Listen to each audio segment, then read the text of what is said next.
Welcome to part 2. I'm in the future again, looking back at the past. And the lesson of the past is how to use limitations, or how to work with limitations. And my biggest limitation is space. I have a pretty big basement, but it's full. It's got 2 drum kits, it's got sound equipment, it's got guitars, it's got a computer, it's got an elliptical trainer, and so I'm left with that much space way in that corner to do my work, which is fine.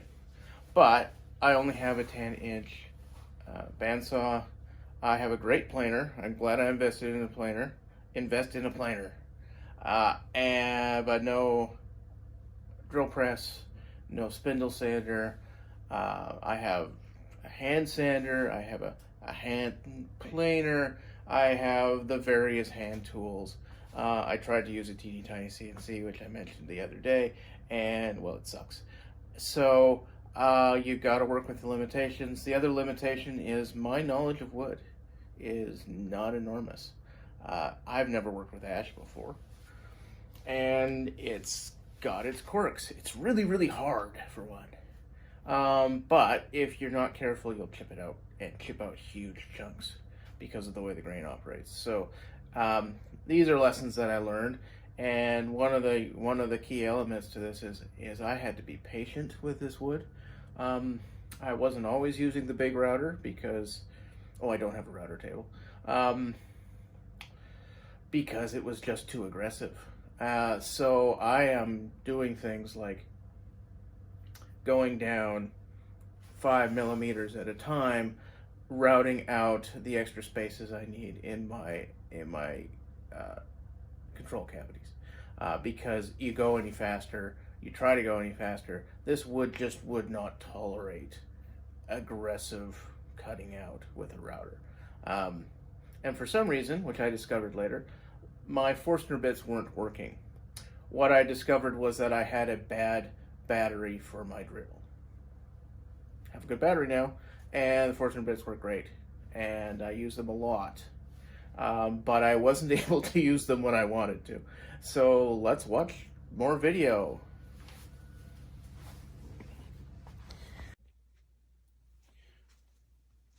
One of the advantages of working with a clear template is, of course, that you can actually see the wood and actually see whether you like how everything is fitting.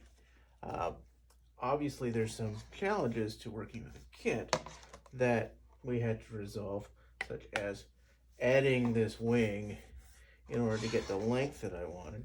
This is the standard length of a Gretsch Duo Jet, which is where I'm after, and I could have made it a little bit more like a Les Paul, but it didn't really fit what I'm trying to do with the design. So hopefully this works. If it doesn't work, I'll shave it off. So what do we need to do here? I need to make sure that my center line is on my template, that everything is lined up. So what I'm going to do, another advantage of a clear plexiglass template, here's my old original paper template, which we are going to put on the wood itself and try to align it with the original center line, which I know is the original center line because I had cut it when I had made the MDF template. So that looks right and lines up with the old outline pretty good.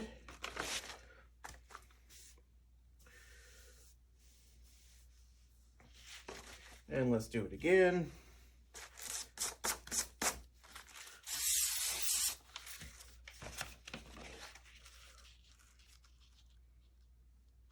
Line everything up. Place it down. That is a little bit stretched. This stuff is very adjustable. It's not very strong adhesive. really handy stuff for this. And now we have that. So there's a few things I get to figure out. This is the actual location of this pickup. So let's draw that out.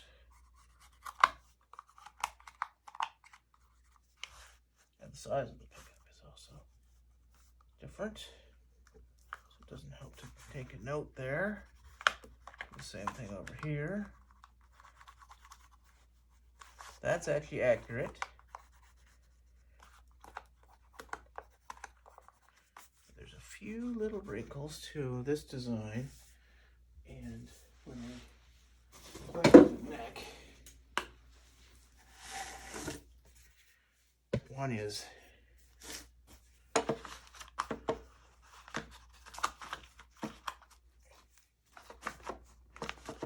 put that in.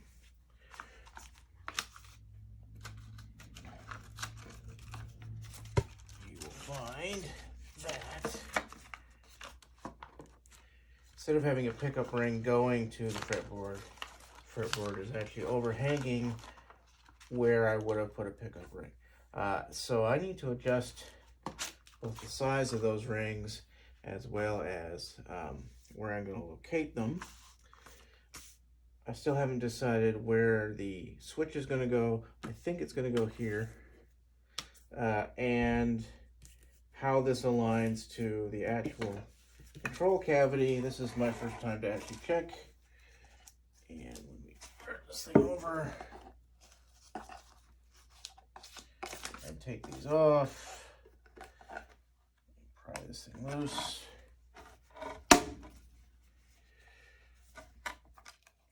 Pry loose.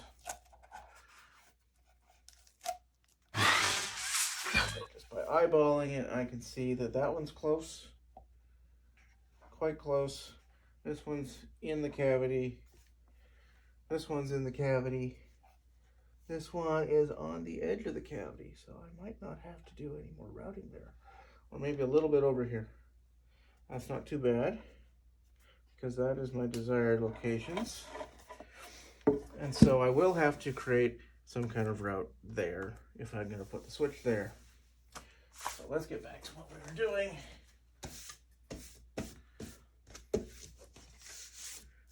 Which is, I now want to align this template so that it matches the original paper template, like so. To confirm my center line, like so. Quite happy with that alignment. Here comes the straight rule.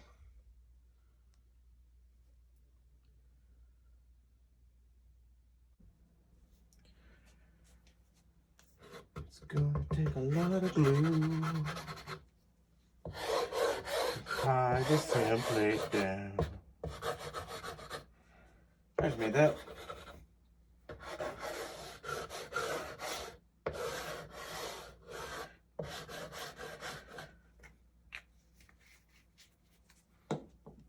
Okay. The other advantage of here, what is, there's my center line in pencil, there's my center line in the acrylic. It's now aligning very well to my pencil lines. I am happy. I can take a measure if I must. Double check. Okay, I spared you the gory details of the routing job. A few observations. Ash is tough. It is a meaty wood, and you have to be patient, and you have to go slowly. This went in 2 passes, not 1.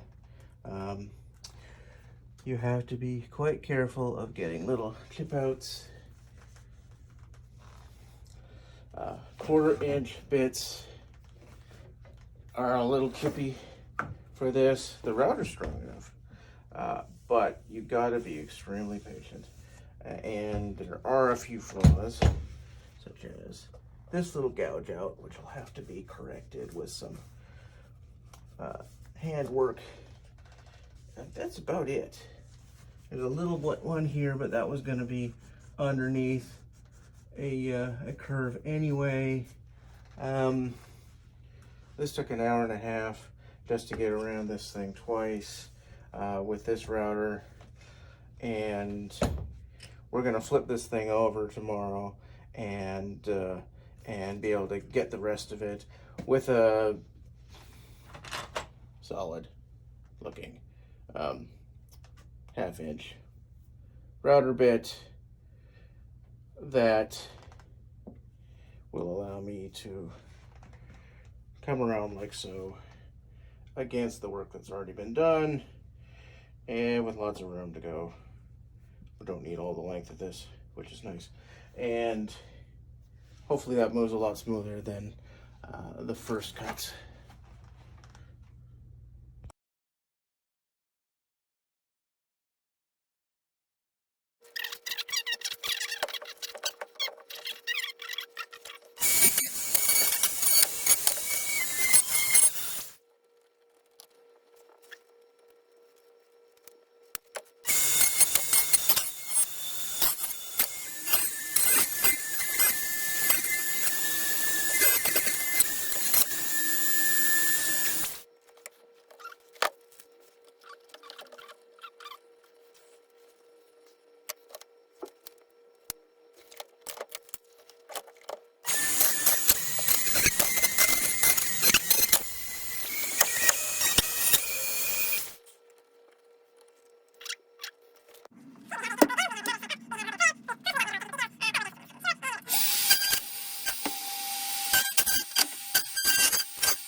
Okay, all of the routing got done in the last couple of days, and I learned a few things.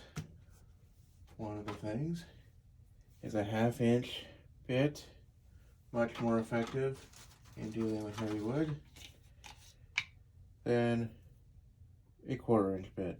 Although we got a lot done with this, it chatters, makes a mess, much smoother, although the power can be a little unruly as well. We had a bit of a tear out here that I had to glue back.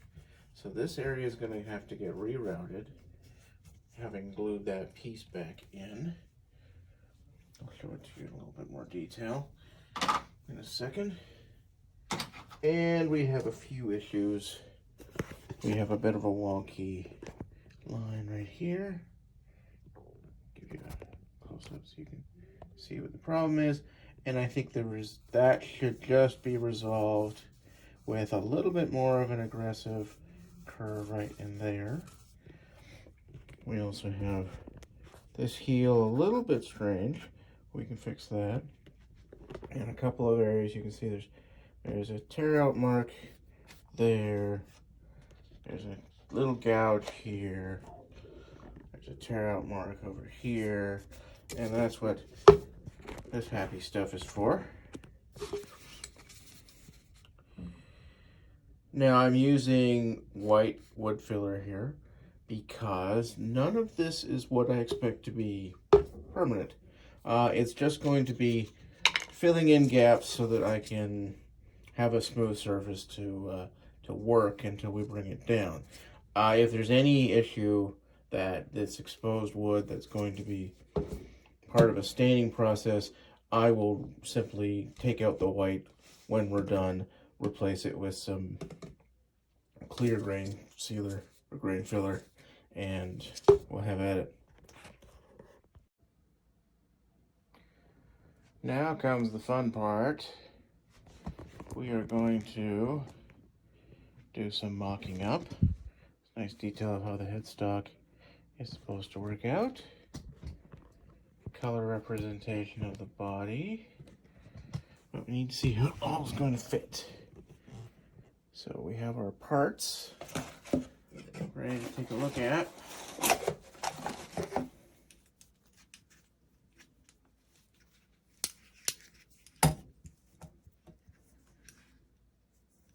start with the Bigsby. Work our way forwards.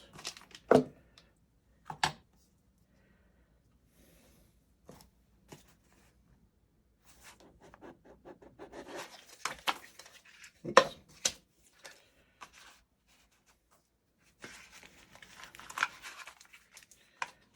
Actual.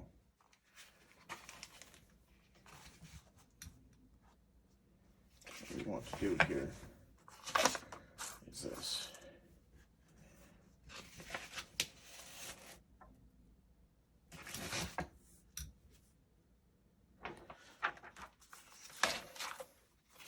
Now we can see where pickups will have a home.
Location of the knobs. Of course, that's going to be higher. Let's get that right over the way for the purposes of the mock-up. Locate that correctly as best as we can. It's in pretty good shape, but we'll correct that in a second. And that's where let's pick our representation of our pick guard.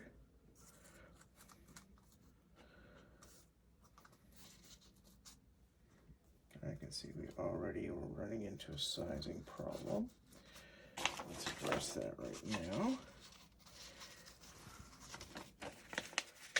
Fold this over.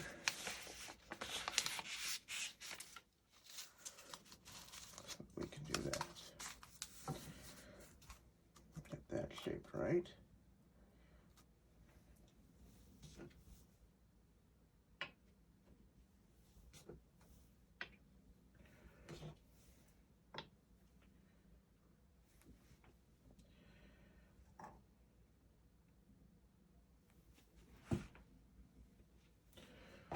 And this will represent our switch. Could go here. And already I don't like that. So it's not going to go there. And the other option is to put it right here.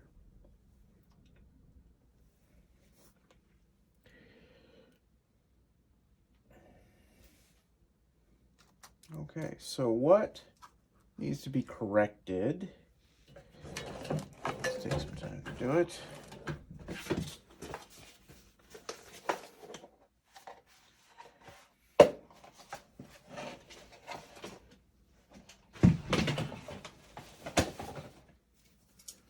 Let's take a pencil.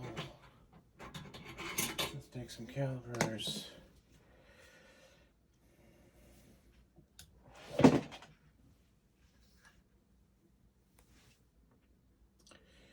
Let's do a few things.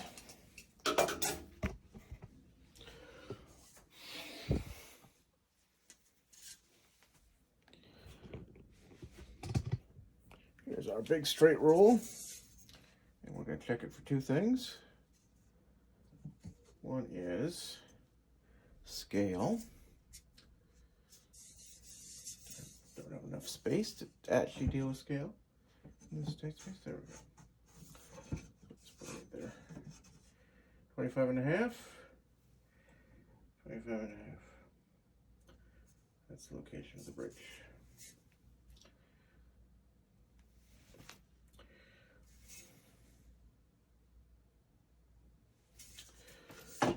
Now the other thing about that is we have a neck angle of 4 degrees.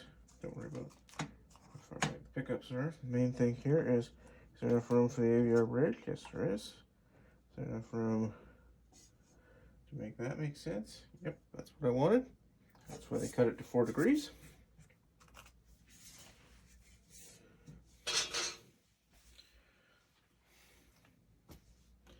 So, just grab the paper.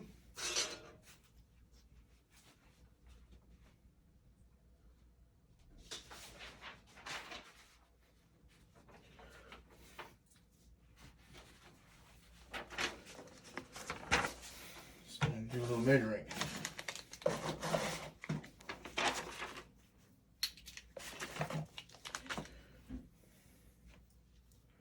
Oh, that would make sense.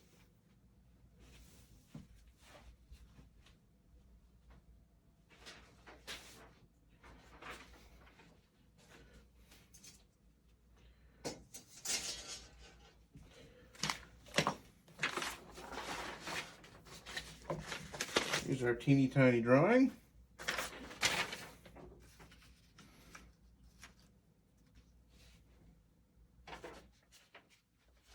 Let's take some notes on there.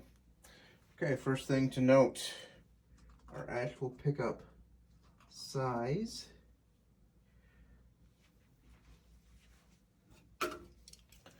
is smaller than the routing by quite a bit.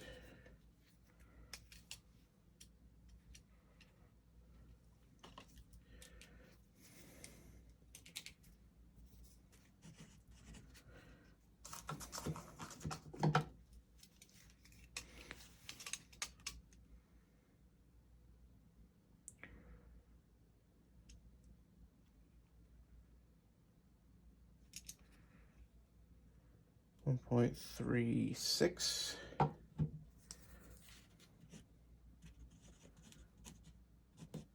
by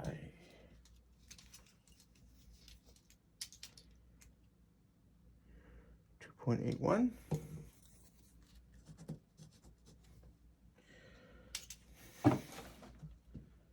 Our routes are for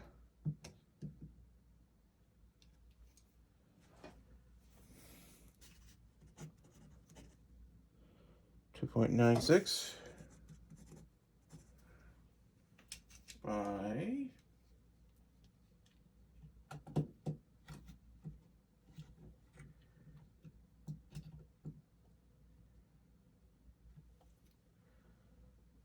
1.55. Okay, and the distance between the pickups in the routing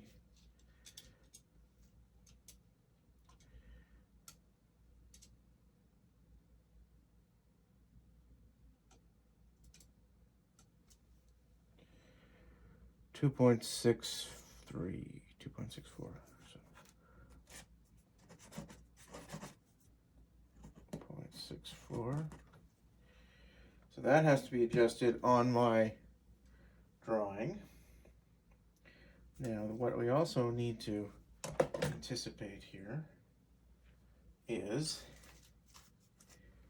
we're expecting, welcome back, it's Mother's Day, and I have secured the coup of the century by declining an invitation to go to my wife's friend's house and hang around with kids.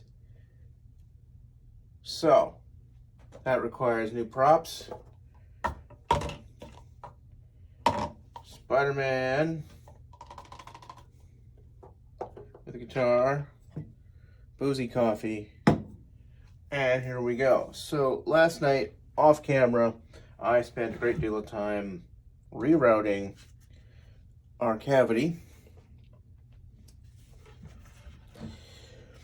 because I needed a larger cavity because I have I want some room. I've got room. So when we look at this side, we see room for knobs, but I needed the room back here. So what we discovered was, although a Forstner bit had no problem getting in here, it wouldn't touch the wood going in down here. So I had to use the small router, one small layer at a time, doing this, and occasionally it skipped, did some damage. That won't matter because we'll just fill that, because this is intended to be a solid finish on the back, thankfully. But the main lesson here is this is tough wood. And when you think you're going to do it one way, it's just not necessarily going to happen. My drill would not go through with the Forstner bit into this section whatsoever. So I'm not even too sure how I'm going to handle the next phase. I have to decide where we are putting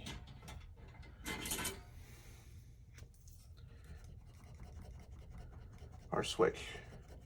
So overnight, I gave it some thought. This is where the pickguard would go. We have a little tiny drawing here somewhere that is now gone missing, of an eyeball about this shape.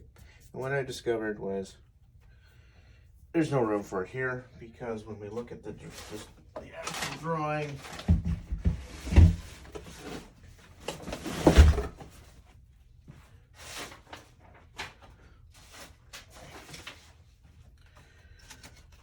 there's our eyeball. This is a rather elegant section. So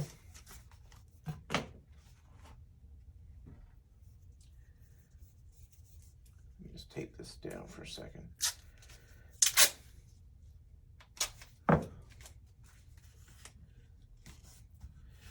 This section is intended to be carved out, so we're really only dealing with this section. And at the same time, the route behind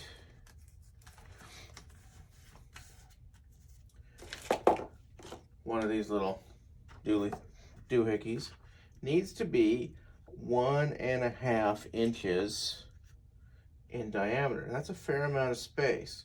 So there's only a limited amount of space to really put in this design so it looks elegant, fits.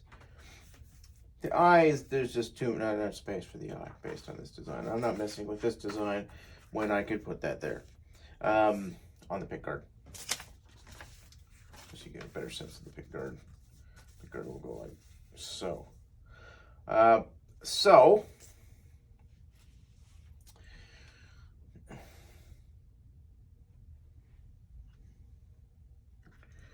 A few things.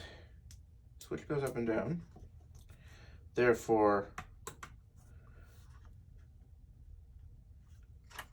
switch ends go this way. It doesn't have to be 1.5 inch round. So with that in mind, I'm thinking that's the right space. That's the right location. And I'm going to make a diamond shape route behind it by doing at least 3 holes. And then it'll be easy to cover that. The other aspect to this is easy routing through the wood. We need to essentially make enough holes here to account for actually being able to access this switch.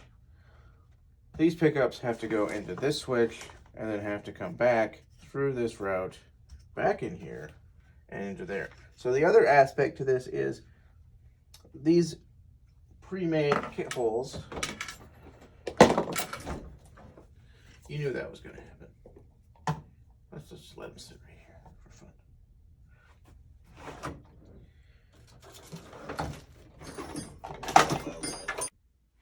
As we go deeper, just taking out little bits, that was maybe a 3 mil at a time.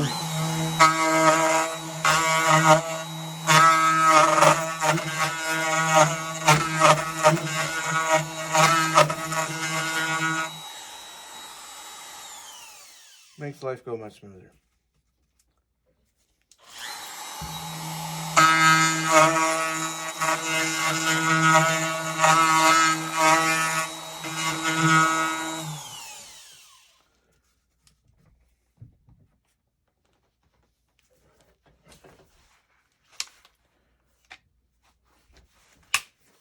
Here we go again.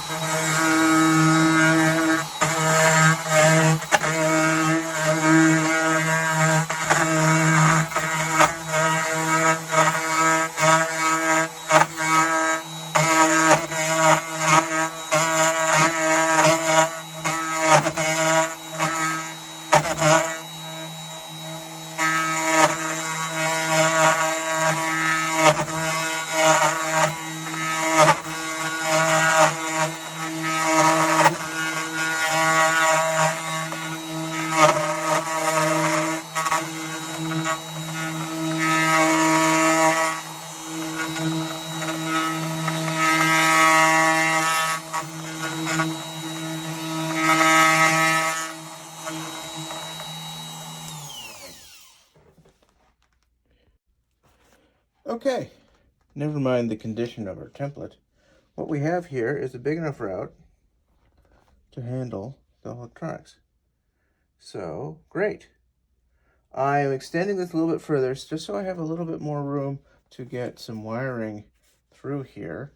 Other than that, that is an excellent size for what we need. And I've not hit the edge, which is very important.